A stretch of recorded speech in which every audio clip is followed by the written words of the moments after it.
Here at 8th and Pearl, on our West End television special, is a perfect design by Wolfe Lyons architects of mixed use, both commercial shops down below and then beautiful homes up above. And next we talk with John Wolfe, and he explains this whole new design where Dot's Diner and the 8th and Pearl Sinclair used to be.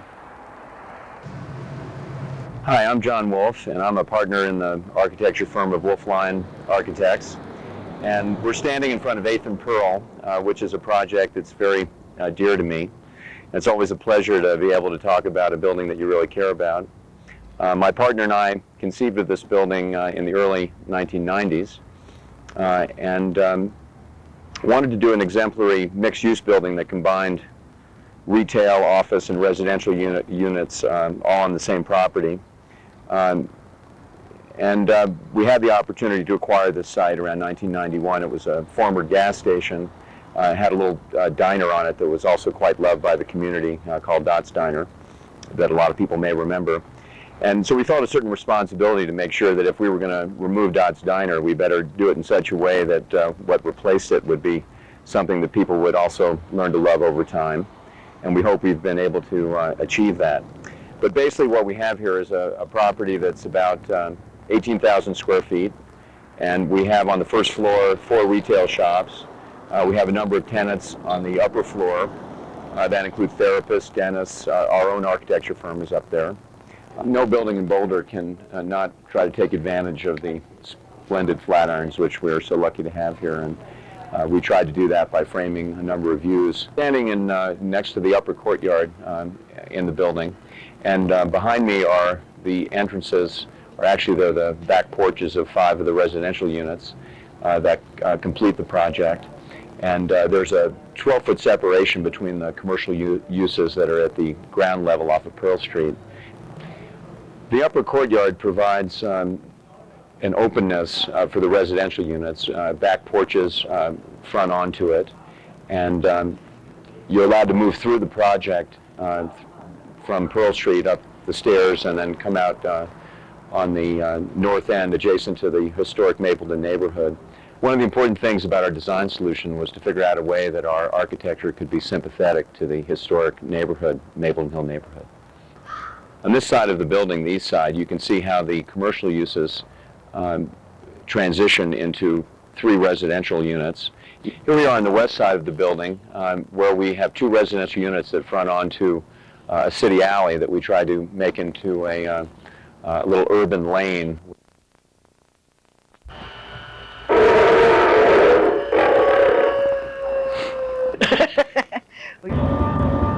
Here at the West End Tavern in our West End television special on Jann Scott tonight, up on the roof with Dave Strickland, and we're going to eat the cheeseburger. I am going to eat the cheeseburger. Dave's going to tell us about the restaurant. I'm just here for the free food. Hi, I'm David Strickland, one of the many owners of the West End Tavern, and I'm here to tell you a little bit about our bar.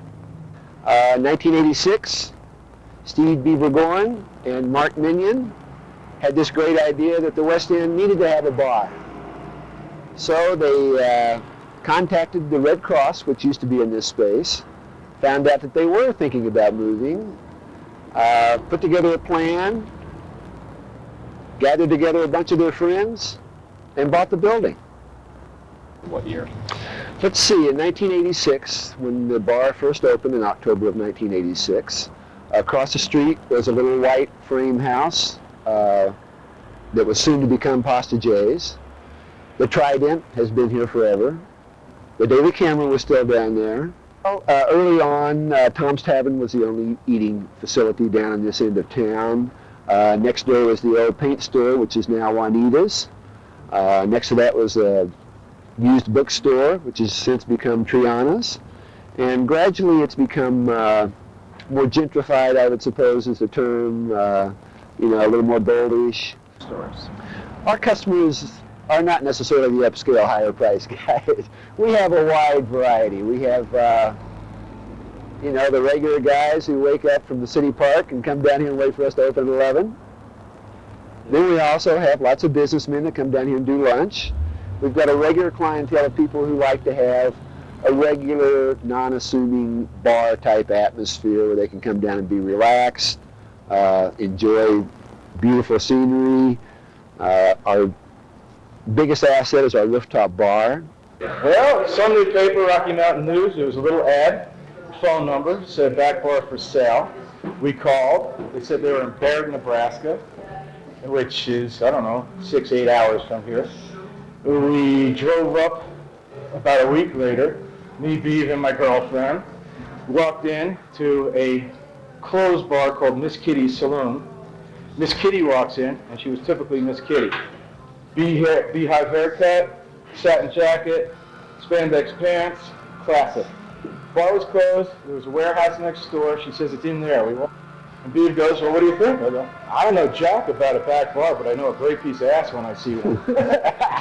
Here's the Beaver. Yo, Beav, what's the haps? There we are. Stevie, go Broncos! God bless America. Good job. Well, here on the west end of Pearl, actually on 9th Street at Walnut, we're at the Maxim building. We're going to go upstairs and talk with Stephen Churner, who built this building. He's lived here for 25 years, and he's going to build another building at the corner of 9th and Pearl. Our West End TV television special continues. I'm Stephen Churner. I'm the president of Maxim Financial Corporation here in Boulder. I'm originally from New York. I moved out here with my wife in 1973, and so we've been here, going on over 25 years. Well, in those days, it had to do with the love of skiing, and we spent a lot of time on the mountains, primarily up in Vail and other areas, and when we settled down with the family, we settled in Boulder. I was originally on Wall Street in New York, and when I came out to Boulder, we had started a company in agriculture.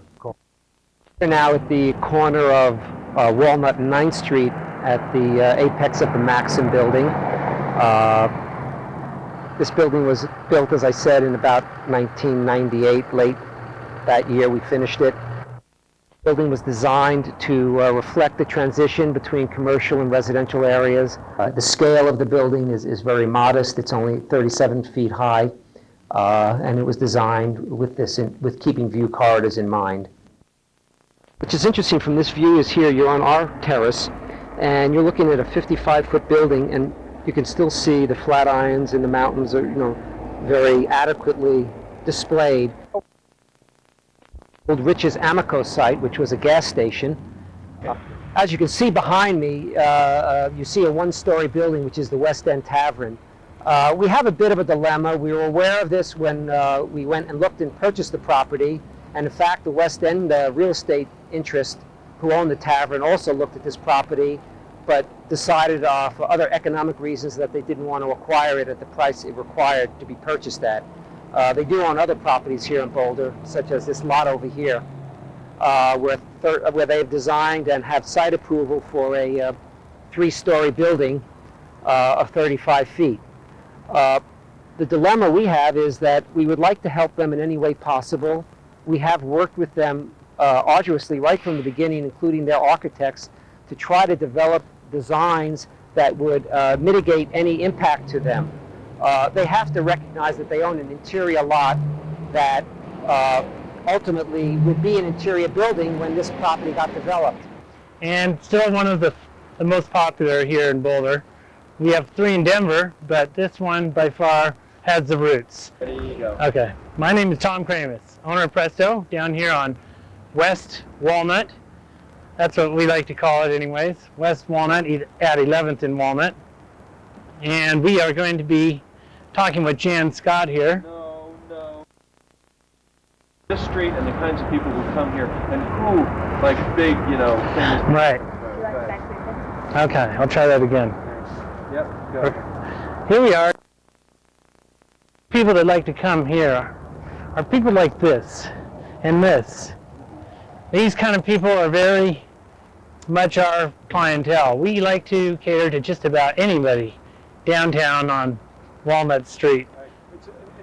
Look around you and tell me from what buildings or what stores people come here to eat. Okay. Just look. Do they come from the camera or there and there? Right. Who comes here?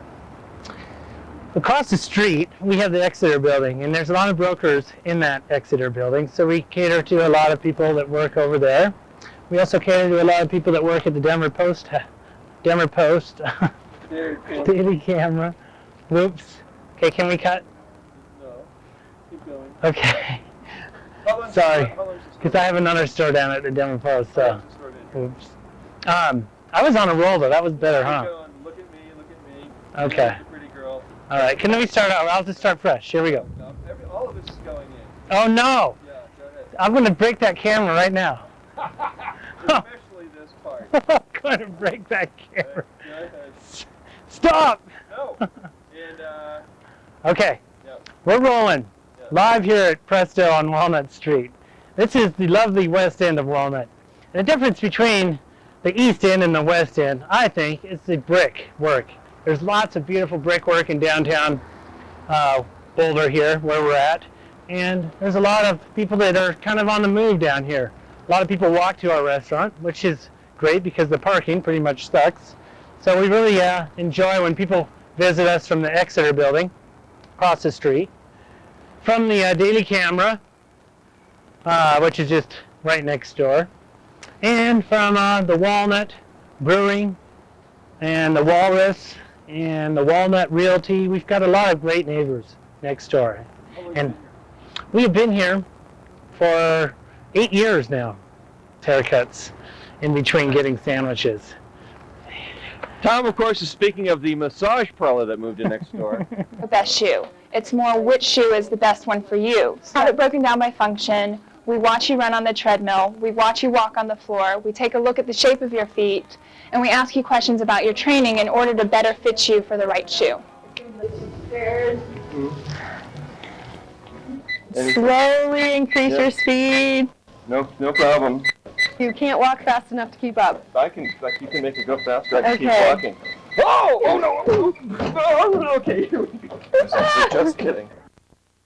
Okay, No, but times have changed. I mean, probably the biggest landmark that's gone off the West End is Shannon's. I mean, pre all the bars, discos, whatever, that was the only place you could go and have a drink and dance and have a good time. And I remember the day the building caved in. I was in there. Nobody was in there, luckily. But I do remember the quote, too. I took out nothing structural. It sort of sounded like Nixon, I'm not a crook. But and now it's what, the Edwards building, or some people call it the Darth Vader building, and probably another case in point of West End architecture that it's hard to say whether it really fits in. Well, the West End has changed considerably. First of all, it used to connect with a two-way car traffic street of Pearl, so it was a thoroughfare. In fact, Pearl Street was one of the main east-west streets in town, and it used to be burgers and snacks, and now it's gourmet food, and I mean, you could call it sort of yuppified, but I enjoy all the places. So old houses that have been torn down and enough zoning to create 30, 40 units in one place, and be walking distance to the mall, walking distance to the open space and trails, yet have a sort of high level of privacy, but sort of an urban feel as well. The actual look of the buildings, I think, they all sort of look alike, yet there isn't a lot of Colorado history tied into it. It's sort of maybe more of a California look. It's hard to describe, but it's not that pleasing to me. My personal favorite is probably Wolfe Lyons. I think they have a little bit more of an urban feel. The rest of them, like I say, I have trouble describing what type of architecture they are. I'm not sure what you would call the style of a lot of the things that are popping up. Well, we're looking at the front of the Boulder Chop House and Tavern. It used to be J.J. McCabe's, which was a bar restaurant that I opened in, I think, around 1974. Prior to that, had been the body shop for Arnold Brothers Ford, and it had been various things. I think the building was built in about 1910, and at one time it was the home of J.J. McCabe Plumbing Supply, and that's where we got the name for the bar and restaurant. The city of Boulder, when we closed McCabe's and wanted to do this new development, the new office building, declared this part of JJ's this original part, which was the little body shop, they declared it a historic monument. Now, when you say office building, you don't mean this one, do you? Yeah. Oh, Yeah, this is all part. Well, I'm a partner in this. Yeah, we have yeah. Hutchison Black and Merrill Lynch and so forth. At any event, this part here was the front of JJ's, was declared a historic monument. I'm not sure why. It has something to do with the stone lintels. I said they should declare it a historic monument because this is where Big Head Todd first played. This is his first gig in McCabe's when he came out of the garage band thing. And the Samples, one of the early places, Leftover Salmon, bunch of bands started in McCabe's. So if they're going to make McCabe's historic, it should have been for that, not for something to do with stone lintels. Anyway, as it turned out, it's wonderful because this is where the tavern part of the Boulder Chop House and Tavern is, and it makes a great setting for a bar. As I say, this was a part of Arnold Brothers, and this used to be the automotive end of Boulder. At one time, where Walt and Hank's Old Chicago, where Old Chicago is now, was a Pontiac dealer, and the building down where Rio Grande down Walnut Street, that was an automotive dealership. So this was the West End, West Pearl, West Walnut was automotive, industrial, etc. There used to be a lumber yard over there when we first opened the Walrus. We built the restaurant ourselves, and we go run right across the street and get lumber and nails. Right on that corner there, where the Exeter building, that was a lumber yard. So yeah, things have really changed around here. Cat Lady Cat Lady? from this neighborhood? The shortest parade in the world took place on this street. You started that.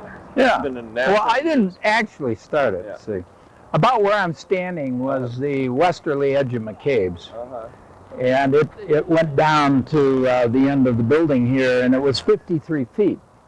And next door, where the Chinese restaurant is upstairs, Right. was a bar called Molly's, which I also owned. Right. And one St. Patrick's Day, it was snowing, I remember, and patrons of McCabe's decided that they would parade over to Molly's and call it a parade. Which was a And you see that fire hydrant there? Right. That was painted beautiful Kelly green. They did that, and they painted the yellow line green down the center of and they marched. So that was year one. The second year, we thought this was sort of fun, so we got a permit. And we painted the hydrant green again. They allowed us to do that for maybe 2 or 3 years. Couldn't do that anymore. Right. And it grew into quite a parade. We'd have 100 floats, and 2,000 or 3,000 people show up for this nonsensical 53-foot parade. And I think we got in the Guinness Book of Records at one time for that. You announced, or the newspaper said you were retiring. I mean, is there any truth to that? Are you retiring? Well, I was up until October 1st was the president and CEO of Rock Bottom Restaurants, and I've now just become the chairman. Chairman of the board. Chairman of the So board. those guys run it, and you basically. Yeah, well, I backed off some. Yeah. Rock Bottom. Yeah, Rock Bottom has more than 80 restaurants, and then there's Concept Restaurants has 10 or 12. You and Bob Greenlee have some casinos together, is it? He and I are minor partners in a company up in Blackhawk called Blackhawk Gaming that owns the Gilpin Hotel Casino and the Lodge Casino. And you sold sailboats for a while, right? Didn't you have a sailboat company back in the 70s? Yeah, I did. It was headquartered right here. It used to be Arnold Brothers showroom, and that was our office. Yeah, we made sailboats in Costa Rica, and big ones, 36-foot catches, and shipped them out of there and sold them around the world. Beer company, isn't that yours or your wife's? It's my wife's. Your wife's? Yeah, Gina and Diane Greenlee are partners, together with the employees, are partners in Boulder Beer, Rocky's Brewing Company, it's called now. Do they sit over there and like drink the profits in that place? No, I'm not sure about Diane, but Gina's mostly into Chardonnay. So. Sure. Do you ever have a restaurant go broke? Oh, many. Oh, really? Several.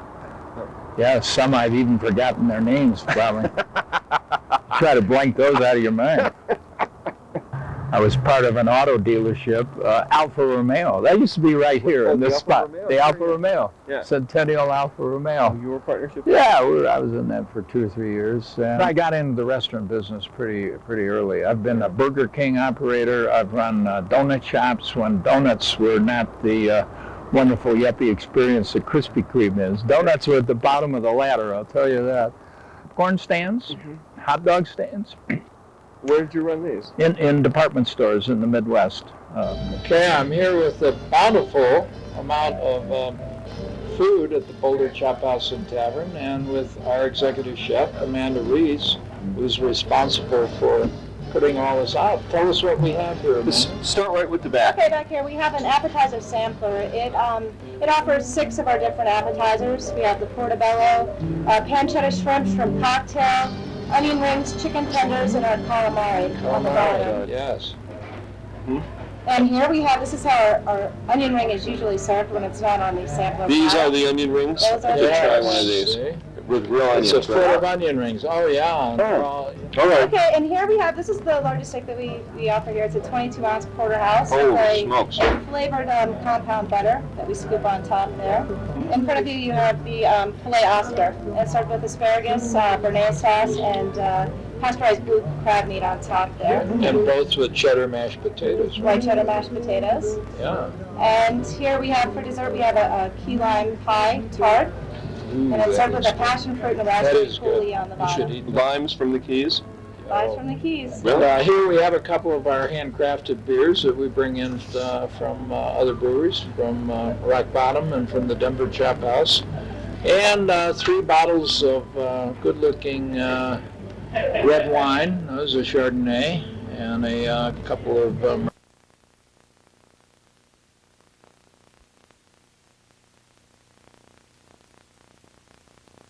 pepperoni pizza with mushrooms. Yeah. And it's really good. You guys want some? We're about to have a... Ooh, thank you. There you go. Okay. Steve Avo of the Pirates opened a pizza joint in Boulder called Abro's. He was in the big famous movie on rock and roll, came to Boulder in the 60s, and he is the man. He is the king of pizza. He is the pizza king. He's from the Italian mafia in New York. Came here, opened up 30 pizza joints, and murdered everybody else. So this is him. Look at this guy. See, this is Stevie Avo. The TV show The Sopranos, based on him. Thanks, Jan. Most of that is not true, but some of it is true. I did work at a mafia joint in Manhattan. You did? I worked at a mafia joint in Fort Lauderdale called Fazio's Steakhouse, Jimmy Fazio. Yeah. The boys would come in and get some grunts on the phone and bags of money under the cash register. But and then I brought it out here. Yeah, but this is a legit joint. Yeah, it's legit. Whatever anybody may think. Started legit, and it's still legit. Just like my TV show. That's right. Now, Controversy. now, how did you get the pirate name, Stevie and the Pirates? What's that all about? Man, that's like totally something different. That was a group of guys that lived up in the mountains in the late 60s and early 70s, and they were called the Pirates. And there was a group called the Circus, and there was a band called the Uranian Circus, and they became Lebo Nash. And they played around Shannon's and stuff. And, Jeffrey Weinstein was the main guy, and I don't know, just up by Allen's Park. Yeah, and you had pirate flag and it turned into Stolen Avo's. crossbones. Well, I was an honorary pirate. And it Still ended. am. You are, and okay, so now you won the big award this year, Best Pizza in Boulder, as though anyone would have to vote, because, I mean, it's real Well, pizza. you know, we get first or second mostly all the time. We were first in the Daily Camera last year, and I don't know, sometimes we get second. I don't know if it's politics or what. But it's a very consistent, anybody that knows anything about New York pizza, this is a very consistent New York City, Greenwich Village type pizza.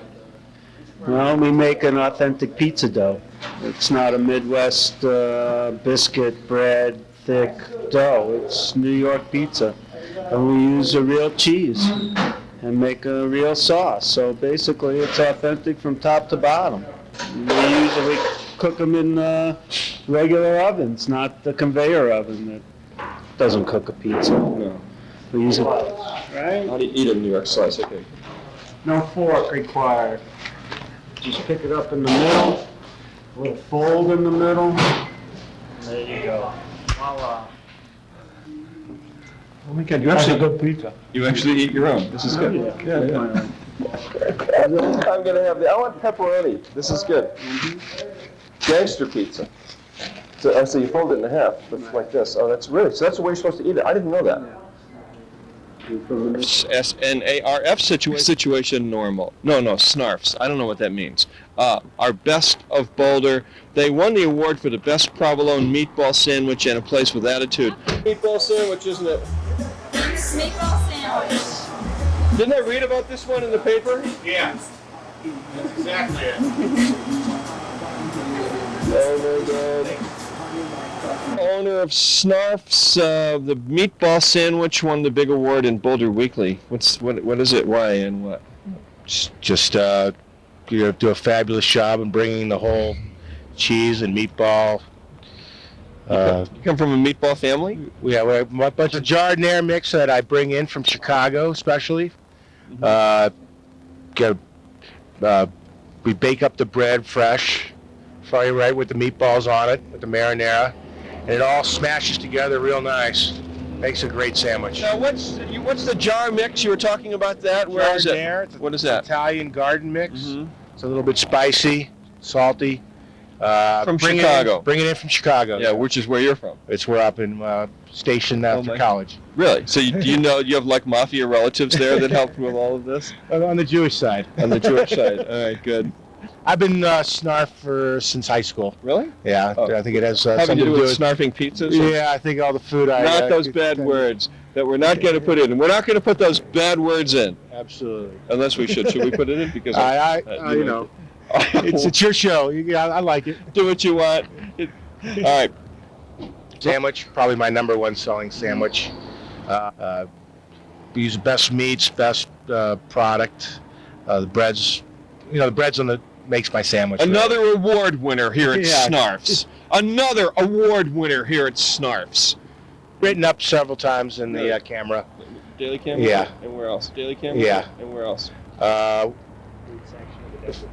Food section of the Denver Post, we were mentioned once or twice. Food section of the Denver Post, the Daily Camera, Boulder Weekly, and now on my television show, the best of Boulder, Snarfs, the prime rib, and the meatball. People are lined up, ladies and gentlemen, to come in here to eat.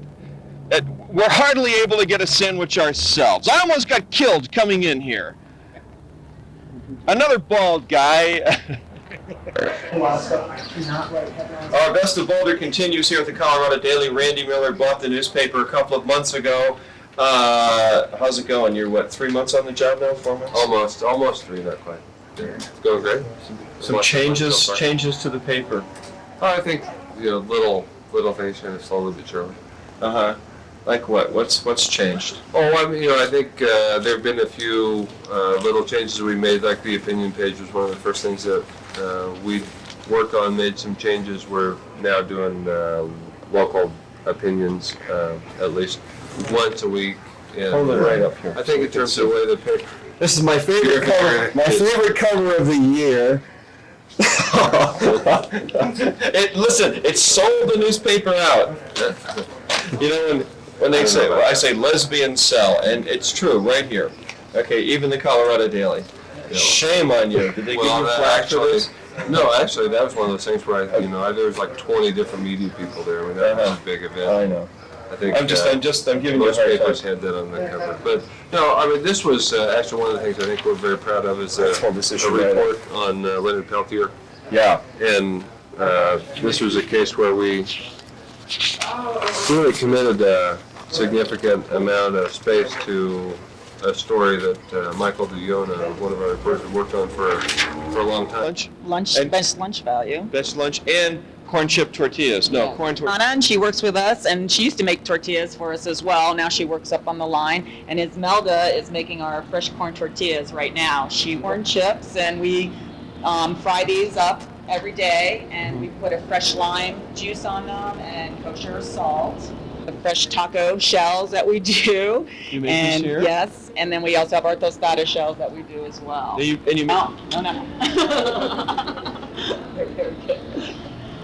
And now, Esmelda is making the corn tortillas, and what we do is we make the corn dough, which is the Massa, which Massa Grill is named after, and she kneads that out, and then she makes every tortilla by hand.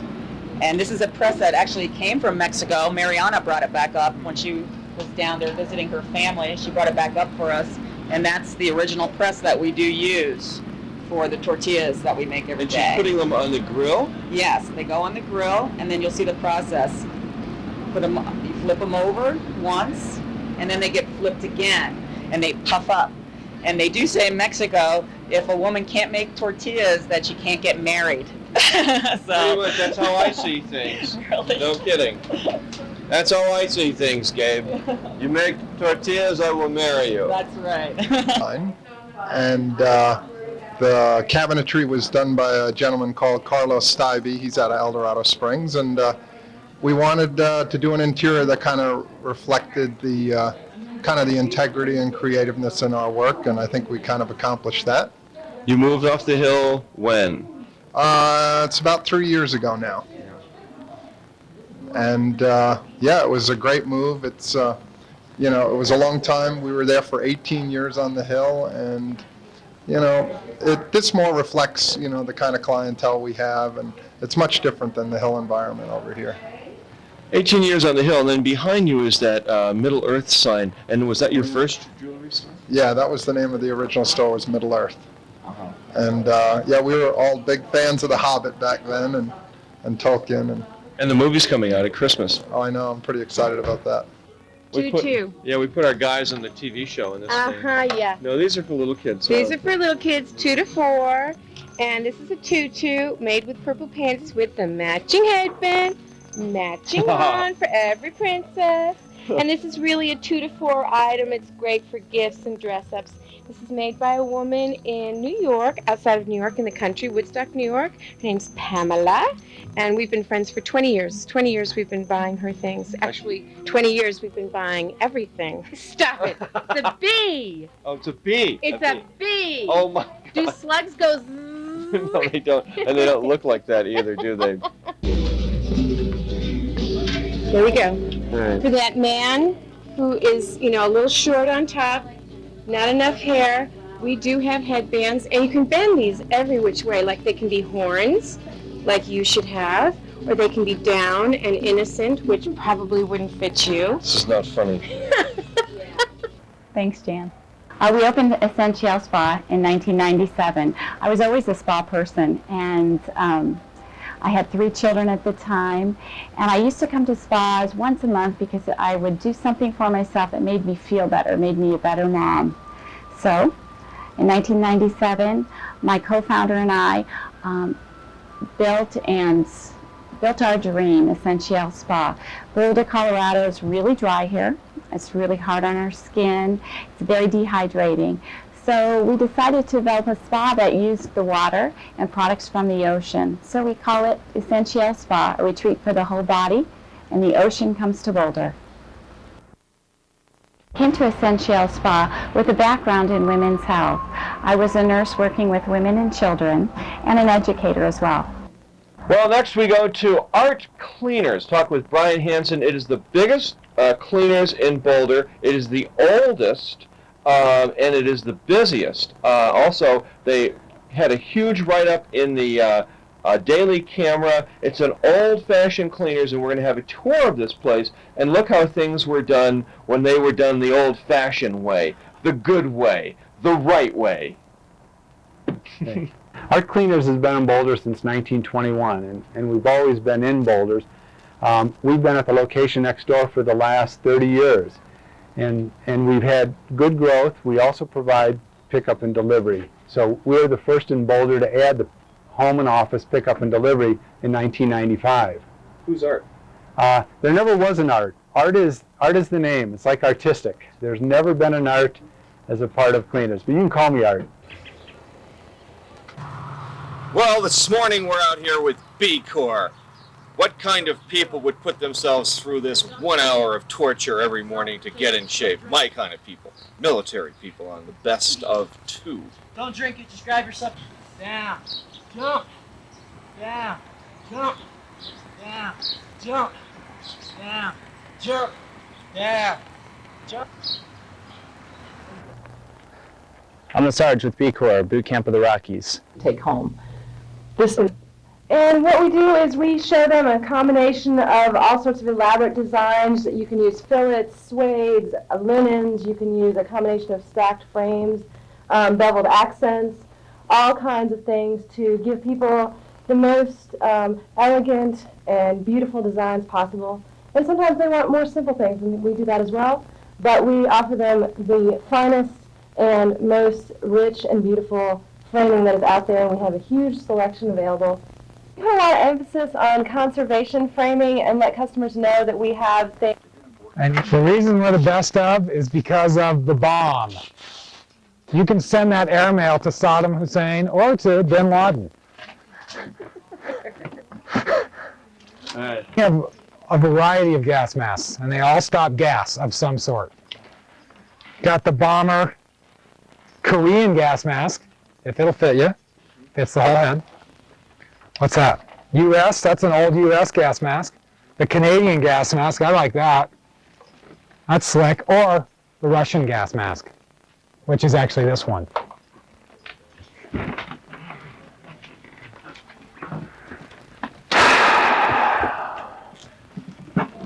Hi. Hi, I'm Tom Beckett, and we're at Sports Garage 2. It's the second shop that we opened about 6 months ago. We're located on the east end of the walking mall, 15th and Pearl. And we've got some great Christmas gift ideas down here. We've got these little cruiser bikes, little hot rods we call them, single speeds, perfect for riding around Boulder, nighttime bike, for kids and for adults. These are for adults that want to act like kids and kids that want to act like kids. The KHS Cappuccino, perfect towny Boulder bike, folding so you can stash it in the corner of your office or your dorm room. It's got 7 speeds, and it folds up nice and tiny, and it's a lot of fun to ride. Despite its small appearance, it's big on pleasure. Here's New Age. New Age at Christmas time. New Age. Nice, soft, New Age. Calm music. Calming. Here's Mohammed, works on the TV show.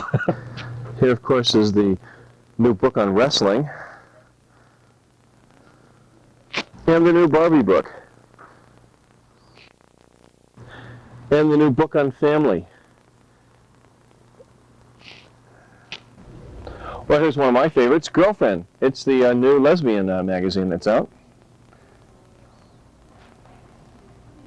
And then, of course, there's Bitch.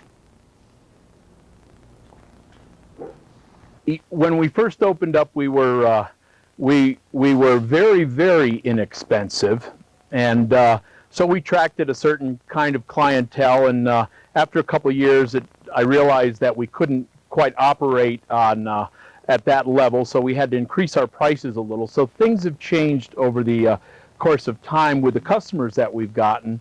But I do remember one day that it was a very beautiful day in, I think, July.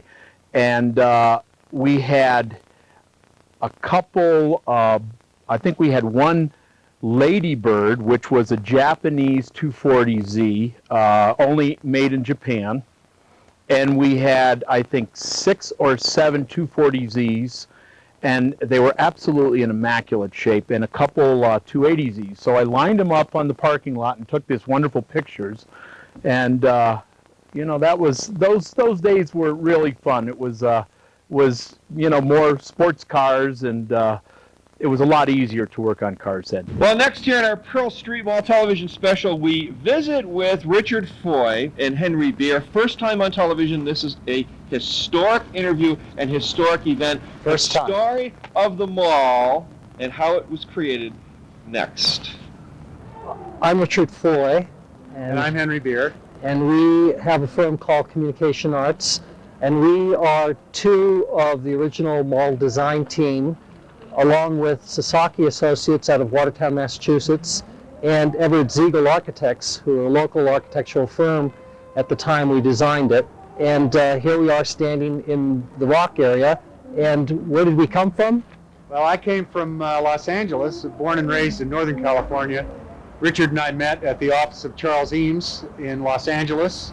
And Richard moved out here in 1971, and I followed him out in 1973. And Communication Arts began business on Pearl Street Mall, incorporated in November of 1973.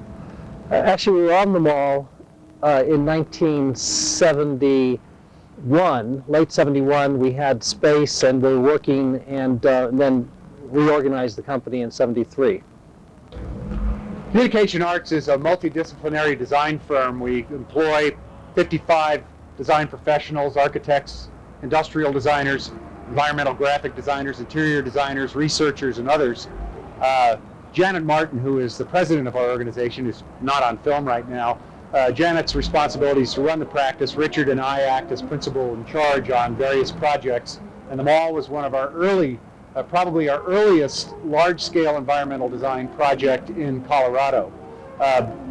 Historically, this project was the result of a number of downtown Boulder business people getting together and deciding that what downtown Boulder had been was no longer going to be able to be supported as the culture was changing in the 60s and 70s. They looked over the horizon and saw that, in fact, downtown Boulder needed to be freshened and invigorated with new ideas. They, on their own, funded a study that they then presented to the Boulder City Council, who agreed that, in fact, action needed to be taken. And a request for proposal was put out, and we, along with Sasaki Associates, as Richard mentioned, and Everett Ziegel Architects, responded to that proposal and were awarded the project and became known at that point for this project as the Mall Design Team. Downtown Boulder Mall was a result of Plan Boulder a long time ago hired the firm of Victor Gruen and Associates to determine what to do with their downtown. He proposed, which is what he proposed for probably 40 other cities, these super blocks, lumping blocks together, 4 city blocks, and creating an infrastructure, basically building one 4 city block area at a time into these big segments of a downtown. Pedestrian malls were a popular solution to urban planning in the late 60s and 70s. At one time there maybe were 100 pedestrianized downtowns. They have all been ripped out with the exception of maybe half a dozen that remain today. The Downtown Boulder Mall and maybe 1 or 2 others are the most successful. Downtown Boulder has served, in fact, as a model for a couple of very specific projects. Burlington, Vermont elected to pedestrianize their downtown area in about 1975, and after Pearl Street opened in 1977, they sent their design team out here who measured and photographed and interviewed and looked to find ways to take the strong aspects of the Boulder Mall and incorporate those ideas into their project. So you're right, Boulder Mall has served as a model for many, many successful projects. It won the Urban Land Institute Honor Award. It won the Housing and Urban Development Award from the federal government for best public area, best public space in the United States. The list really does go on and on. We basically had to get the approval of all the property owners, some 200 property owners in the downtown, to move ahead. We had to form an assessment district that assessed itself a good portion of the funds necessary to make this improvement. And then the other monies came from federal and city monies to matching funds to put together, what was the $1.8 million was the total build-out costs in 1975 dollars. And then it was completed in 1977. And what we were trying to do here is create a re-energized downtown. There were a lot of vacancies, and we had to create something that felt real, something that smelled right, and something that would fit with the culture and commerce of Boulder. And that's no easy task because This is like doing open heart surgery. It says open heart urban planning. If you make the wrong mistake, as 92% of all the public spaces that were designed as pedestrian malls had to go back in and redo them. So we had to be very careful that we went in and picked up the right cues and told the right stories and made the cultural fit with Boulder. And we also had to make sure that we were designing a project that was going to work not only in the kind of community and spiritual sense that Richard's talking about, but also create a finished product that enabled businesses of all kinds, whether it was a small professional office such as our own, or retailers, or at this point the county government was still very much a part of the downtown community. We needed to make sure that we were creating a project that not only met the kind of urban design and altruistic goals, but that on a day in and day out basis functioned beautifully, enabled businesses to succeed and prosper, and also left room to act as a sort of a picture frame rather than being the picture, to allow the theater of human activity to carry forward out here in the public areas. This is the heart of Boulder. It always was the heart of Boulder, and it was the county seat. And this was the place that everyone would come from miles around to see what a real mountain town that was urban, that had the University of Colorado here, and that was a very dynamic community. This is where its heart is, and we had to preserve its heart.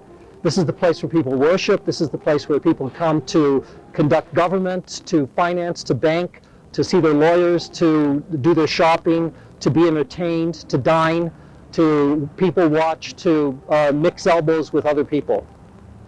These rocks came out of Left Hand Creek. We thought it would be nice to have a place in Boulder that had boulders. And we knew that swings and slides didn't feel right in an urban environment. Sounds like a park setting. So we went out and handpicked all the smooth rocks that we could find that were worn by the water. And we knew that all those little kids behind would further polish them as they have over the years. And we picked rocks that would all fit together and create sort of a Zen garden that would be a play area for kids. And the person that helped us with these rocks was Chuck Tribble, who had Tribble Stone Yards up there north of town. And he was 100% in favor of doing something with rocks. He loves rocks. And he said, let's go find some rocks that'll talk to you. Chuck Tribble and I went out to Left Hand Creek and we hand selected these rocks because he knew where to find some great rocks that people would love to climb on and kids would love to play with. The vocabulary of materials and finishes and textures had to fit very much within the historical context of the downtown Boulder vicinity. And the black iron was not only an appropriate visual solution, it's also an easy color to repair and match. The red brick, of course, is the building block of the city of Boulder and had been since Robinson Brick had their little operation out on Belmont. Watching the crew from the crew of Cubans lay this brick. They came from back east and they descended upon Boulder, and the theater of watching them build our mall was actually one of the most entertaining aspects of the project. But the light fixtures try to mediate between old and new, the kind of mining and industrial heritage of Boulder combined with the sort of simplified modernistic quality of the town as it moved forward. Probably one of the most frequently asked questions on the Pearl Street Mall is, what the heck are these things? And no, they're not filled with chemical and biological weapons. They are, in fact, devices to control vehicles from jumping the curb. And along the mall, a number of the buildings had coal vaults that extended out under what was then the sidewalk. And the bollards, as these are called, were devices to keep delivery trucks and so forth from inadvertently driving over coal vaults and collapsing through the mall. Go for it. It was great watching or listening to the debates about which animals best represented the character of Boulder County. So we had a rabbit, a frog, a beaver, and a snail, an insect, a reptile. Today it would probably be the Preble mouse, the prairie dog. Of course, it'd be a 75-foot tall prairie dog. No, we are putting a prairie dog into the bridge over in the children's play. A feral prairie dog. So this is just, again, a feature for children, so they would have many places to go on the mall since they're not big shoppers, and they could enjoy playing on these things while their mothers enjoyed shopping and watching them play. But we tried to create elements that appealed to the child in all of us rather than things that were just silly toy-like elements, so that we could combine sculptural qualities and scale qualities with things that would endear themselves to the public. Well, the kids' play area was one of the most exciting parts of the project. Remember when David Sosala did the little sculptures and worked out the clay models of all the forms and got the we decided what creatures were going to be there, and then watching kids' expressions as they climbed on them for the first time. That was quite a gratifying thing. We're standing in front of the courthouse where there is a $4 million improvement program going on in the mall right now. And we've basically studied the people habits for 25 years of the mall's life, and we're making improvements to the mall that will guarantee the next 25 years of the mall's success. It's been a very intensive public participation project also. A lot of citizen input, a lot of community input has been taken into consideration in this process. Right now, the mall is being changed and improved based on 25 years of use. Right now, we're standing in front of some new shade structures that are being provided on the 1300 block, and we're right next to the brand new bathrooms which are being built. Also on the 1200 block and the 1300 block, there are improvements being made too, right, Richard? What are the improvements? On the 1100 block, we're getting rid of the grass area, which only lived for 1 month out of the year, and we're putting in a new plaza and new rock garden over there. On the 1200 block, there's a series of improvements that are being done to the planters and to the light fixtures and amenities. Then the 1300 block has the new shade structures, a new pop jet fountain being built, and new bathrooms.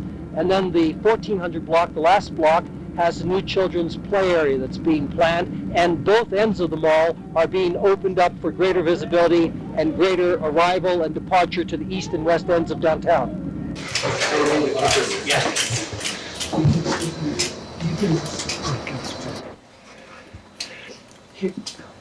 Here's some views of what the new mall is going to look like next year.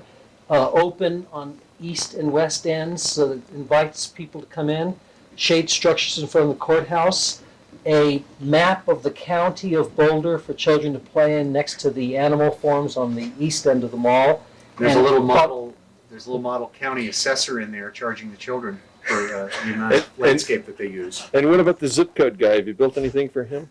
Putting a prairie dog into the children's rock area. No way. This is one Boulder Plaza that we're designing with Downingthorpe James, and it is an office building that will have a permanent ice rink during the winter months and becomes a plaza during the summer months.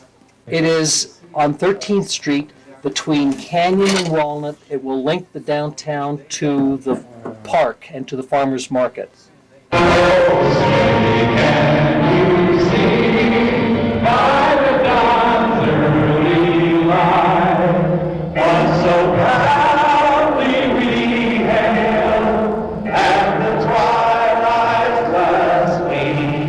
Watching Jann's Got Tonight coverage of the National Western Stock Show. We're at the rodeo now, bringing it all to you live on your television set.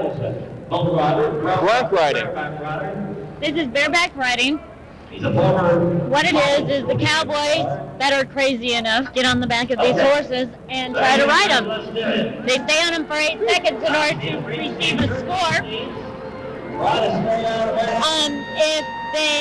There's only one rule, that if they make the 8-second ride, that does not give them a score. Oh, here we go again.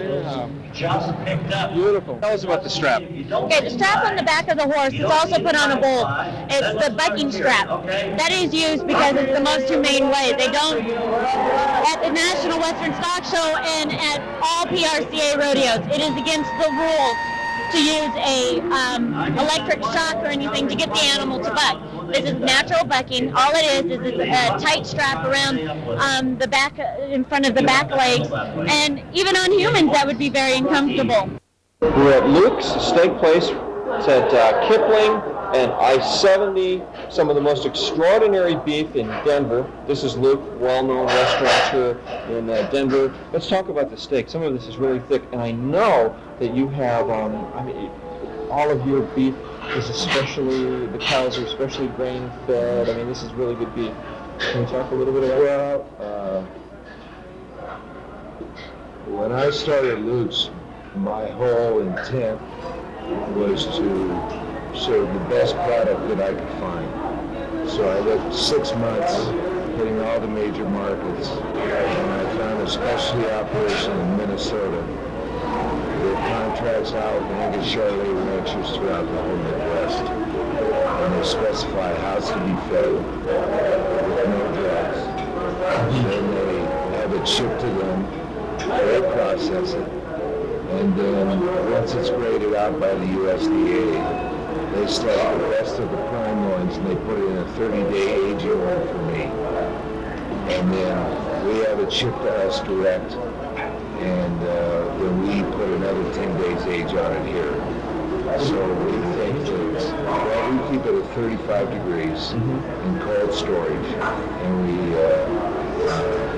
it's cold-dried, aged. Let's talk about what's in front of us now. What do we have here? Well, the first dish in front of me is the filet and lobster combination. That's an 8-ounce lobster tail and a 8-ounce filet. There's just a large 13-ounce filet. Look at this guy. Potato. This is unbelievably good. I've never seen. This is unreal.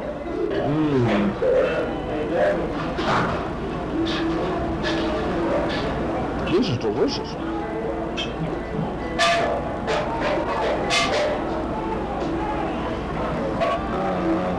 This is a shrimp cocktail. We also serve a shrimp scampi dish. This is a side of spaghetti that we serve. You have your choice of a baked potato, a pan fried, or a side of spaghetti. Let's talk about the shrimp cocktail. What's special about it? Well, they're just jumbo shrimps. They're very sweet. Yeah, these are the white shrimp. These are huge. Look at the size of this. This is the size of a, what do they call it? You throw it and it comes back.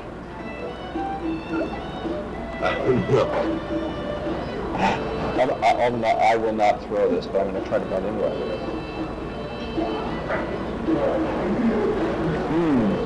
Oh, the sauce is really good. You make that yourself? Yes, we do. That's not canned sauce. That's delicious. Should we talk about these mushrooms? Side of mushrooms. Those are the large mushrooms, and they're sauteed in olive oil and lemon juice. Finished off wine. Let me try some of these mushrooms. Should I try some? Sure. I have one of the best jobs in TV. You get to come out to fine restaurants like Luke's and eat, and you get to watch us on TV. Are you open? What are you open till at night? We open from 5. We're licensed to stay open till 2. Generally, we're out of here around midnight. This is a dinner place.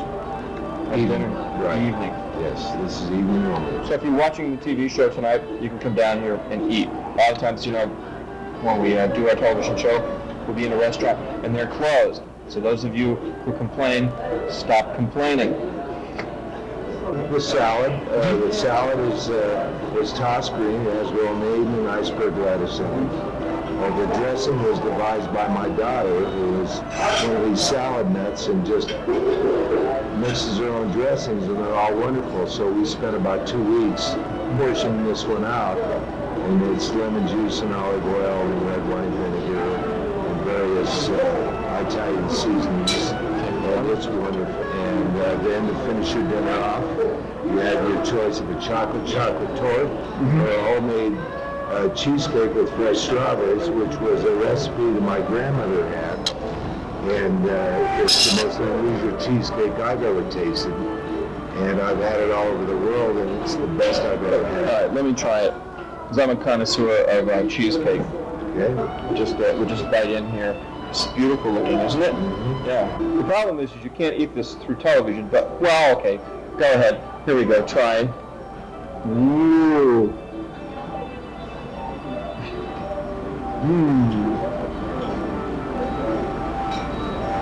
This is good. Oh, this is really good. It really is. This is good.